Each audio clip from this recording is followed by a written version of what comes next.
අචින්තිතම්පි භවති චින්තිතම්පි විනස්සති. මේ ලෝකේ කවදාවත් හිතන දේ වෙන්නේ නැහැ. වෙන දේ හිතා ගන්නත් බෑ.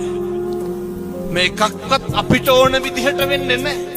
මයිකල් ජැක්සන්ට මොනවාද නොතිබ්බේ? ඇඟේ හැම කොටසක්ම ගබඩා කරලා තිබ්බනේ.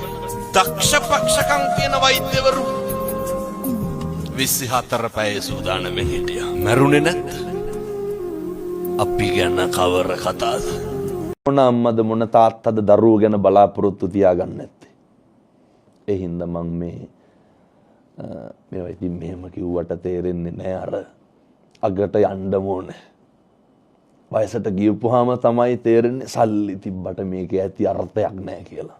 සල්ලි වලින් හැමදේම කරන්න බෑ. සල්ලි වලින් පුළුවන් අවශ්‍යතා ටික පිරිමහා ගන්න. හැඟීම් එක්ක ගනුදෙනු කරන්න. මුදල ප්‍රමාණවත්